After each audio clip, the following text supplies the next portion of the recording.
Shalom Aleichem. Shalom Aleichem. Shalom Aleichem. Topic for today is vicarious sufferings of Christ. Vicarious sufferings of Christ.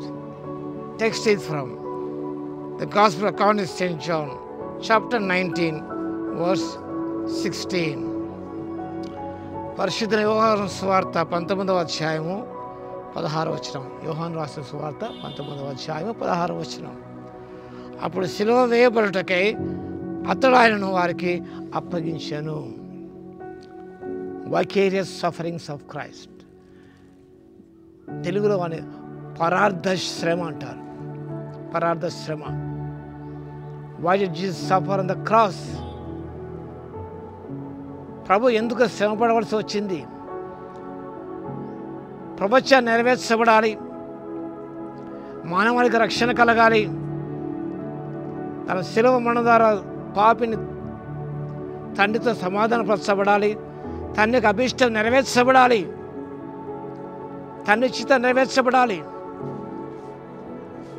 బతుకు తేపుడు గొర్రె పిల్లవడే అని ఉన్నాడు ఆయన. కాబట్టి యేసు ప్రభు మన కొరకు ఆయన ఆ శ్రమను పొందవలసి వచ్చింది.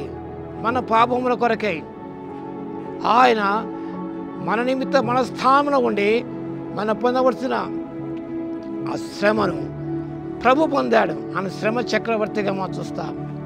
We can learn 5 lessons from the vicarious sufferings of Christ.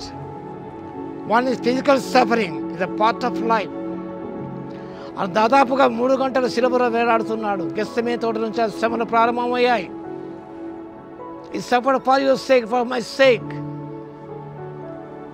భౌతికమైన ఆయన శ్రమను పొందాడు. ఆయన he was tortured, he was bruised, he was nailed to the cross. మేకులతో శిలువకు కొట్టబడ్డాడు ఆయన. ఒకటి తప్ప 40 దెబ్బలను తిన్నాడు ఆయన. ఏ నేరం చేయలేదు, దోషం చేయలేదు.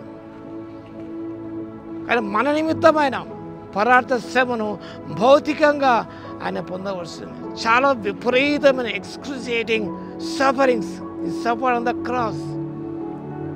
అవి వర్ణాతీతమైనవి.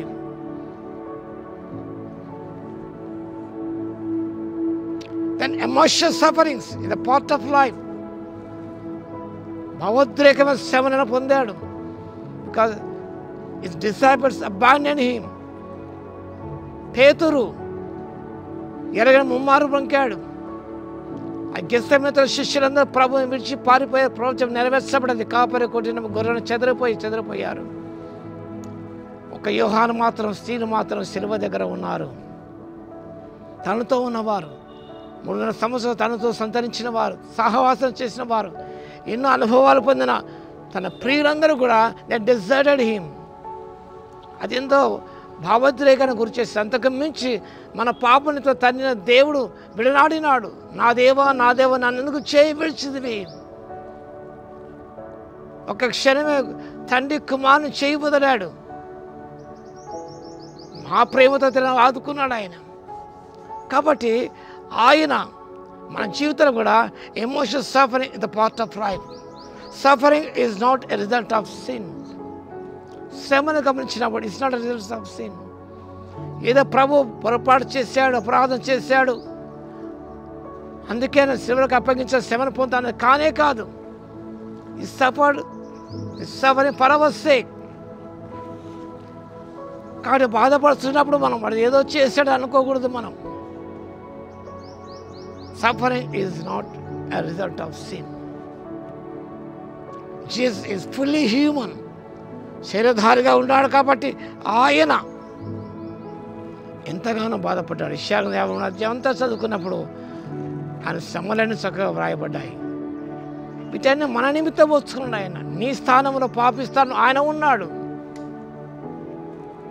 తను పొందవలసిన శిక్ష కాదు, అది మరణానికి పాత్ర కాదు. కానీ మన నిమిత్తం ఆయన ఈ శ్రమలన్నీ సహించాడు. ఆయన మన వ్యసనాల రోగాన్ని ఆయన భరించాడు. ఆయన పొందిన గాయము చేత, ఆయన పొందిన దెబ్బల చేత మనకు స్వస్థత కలుగుతున్నది. By stripes we are healed. పరార్థ శ్రమను ప్రభు పొందాడు. కాబట్టి ప్రియులారా, మన ఈ లోకం జీవిస్తుండగా suffering is a part of life. ప్రభు చెప్పిన గొప్ప సత్యం, చూపించిన గొప్ప సత్యం సిలువలో, suffering is a part of life. అనేక శ్రమను పొందితేనే కానీ మనం క్రీస్తు కూడా శ్రమల పాలువరం అయితే కానీ మన ఆయన తోటి వారసులు కాలేమని అపోస్తలుడైన పౌలు చక్కగా ప్రస్తావిస్తాడు. రోమీయులకు రాసిన పత్రికలో ఆ విషయాన్ని ప్రస్తావిస్తాడు. ఆయనతో శ్రమ పడితేనే. కాబట్టి పేతురు భక్తుడు ఆ శ్రమలలో నేను పాలువాడు కావాలి. పౌలు భక్తుడు ఆ రీతి తలంచాడు. ఆయన I must share in sufferings. He suffered for us. Are you prepared to suffer for Christ? Suffer for the truth.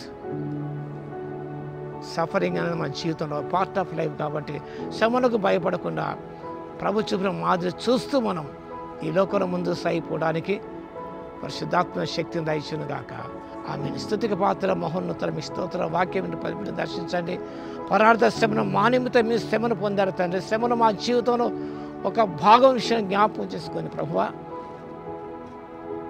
మీతో ప్రభువా ఆ శ్రమని పాలువారం అయితేనే కానీ తండ్రి మీతోడే వారసును కార్యము సత్యాన్ని జ్ఞాపకం చేసుకుంటూ తండ్రి శ్రమను ఆహ్వానించి, కష్టమును ఆహ్వానించి వాటి సహించి ప్రభువా జీవి కిరీటాన్ని పొందుకోవడానికి ఆత్మశక్తి మాకు అందరికీ ఇవ్వవలసి విజ్ఞాపం చేస్తూ యేసుక్రీస్తు పరిశుద్ధ నామములో ప్రార్థించి వేడుకొస్తున్నాము తండ్రి.